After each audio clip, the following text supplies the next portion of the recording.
Bien, a esta hora me acompaña Eduardo Gil, representante de Conato. En el día de hoy vamos a estar hablando de esa reactivación precisamente de los contratos, Eduardo. Y es que precisamente hay una preocupación.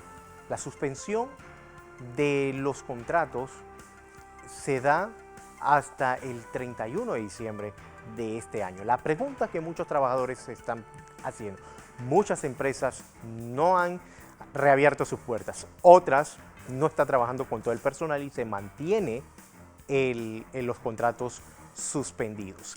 ¿Qué va a pasar el próximo año cuando, si no se toma una decisión en estos meses, quiere decir que el próximo año se podría tomar con lo que dice el Código Laboral? Bienvenido, buenos días, Eduardo.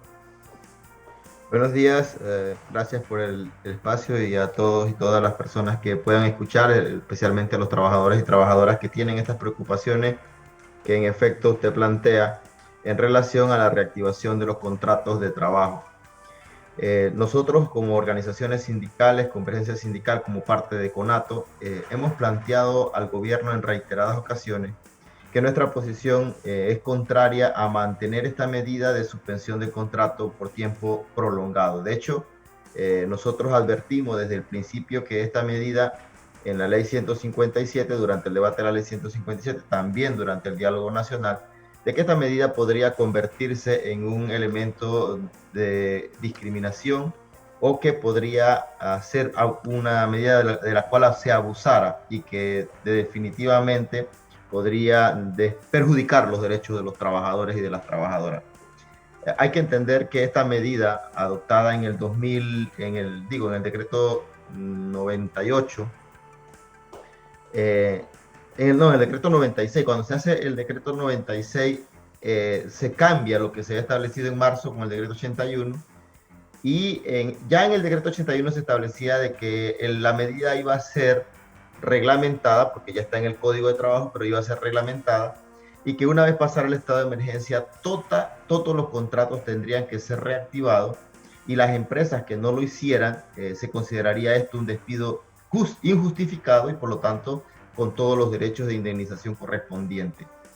Pero esta medida fue cambiada después en el decreto 96 y allí se incorpora uno de los elementos que definitivamente casi producen la ruptura del diálogo que se estaba desarrollando en ese momento, porque se introduce la figura del retorno gradual.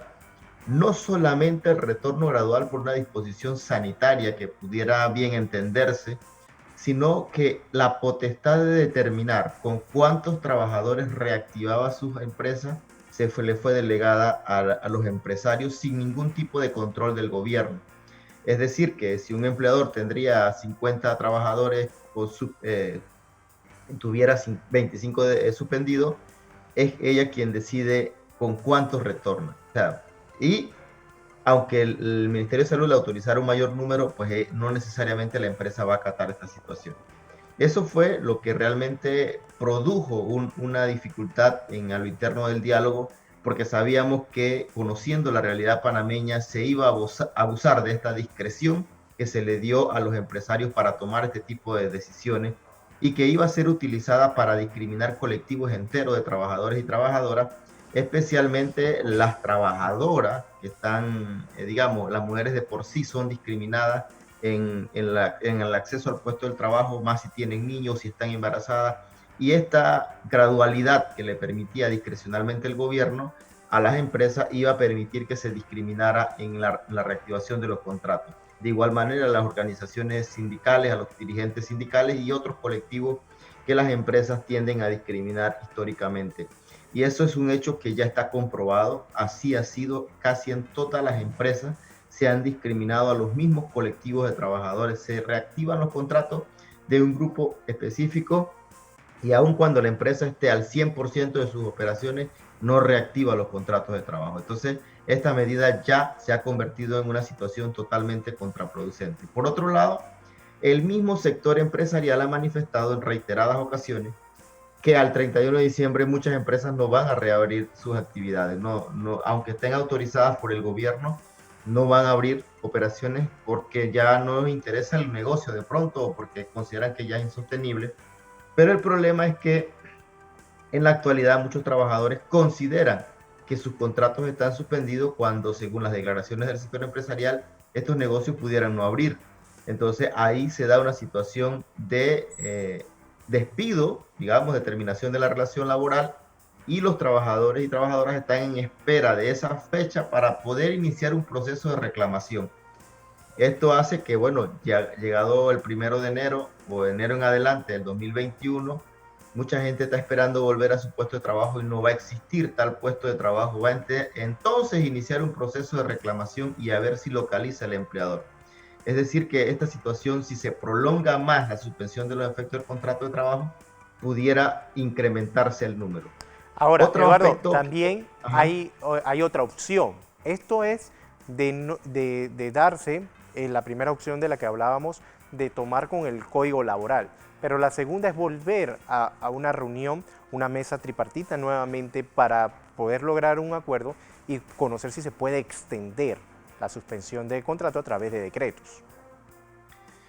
bueno, la opción de volver al diálogo yo creo que está bastante complicada. También nosotros defendimos esa posición durante el diálogo. Sin embargo, hay que ser honesto en que no se ha actuado de buena fe.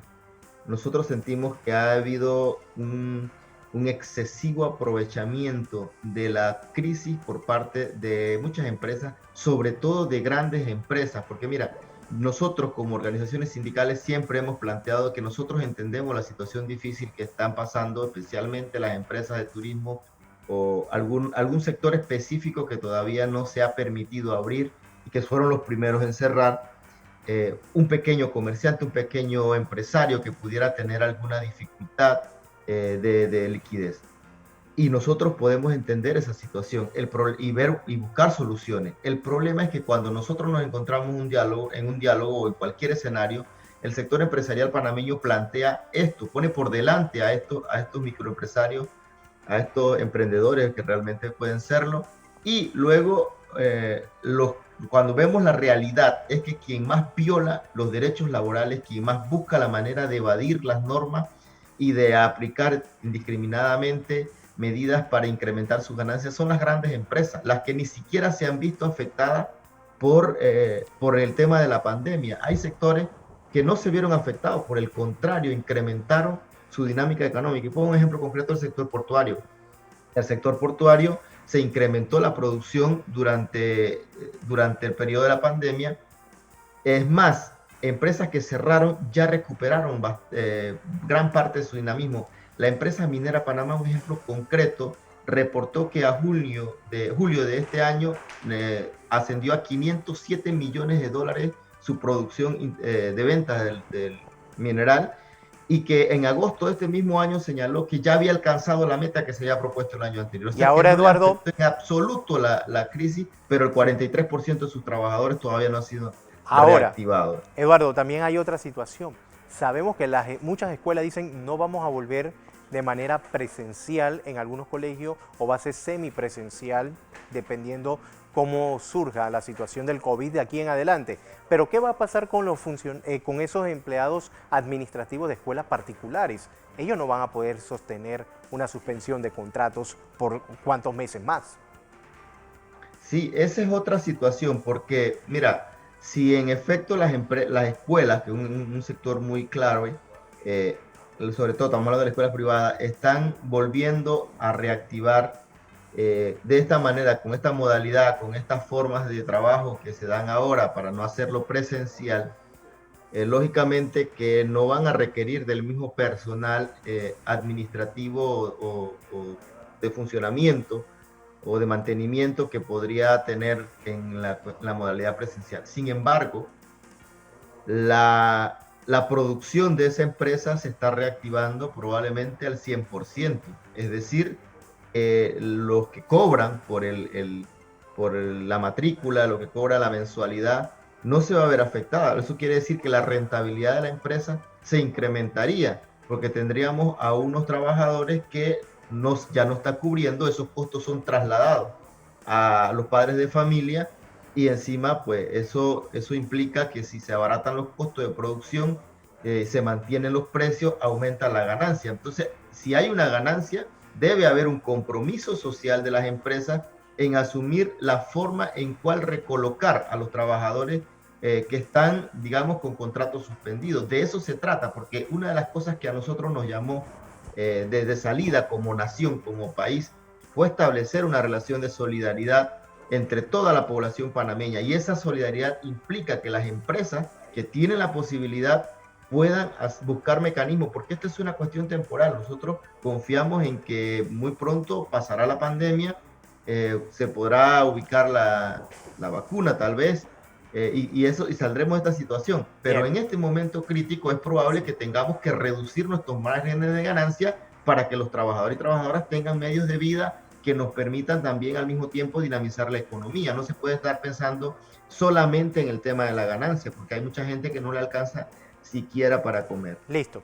Eduardo Gil, gracias por estar con nosotros. Y en la realidad que 284.000 contratos fueron suspendidos. De eso, según cifra del Ministerio de Trabajo, 90.000 ya han sido nuevamente reactivados. Eduardo Gil, representante de Conato, hablándonos esta mañana de esta preocupación de muchos de los trabajadores que mantienen todavía sus contratos suspendidos.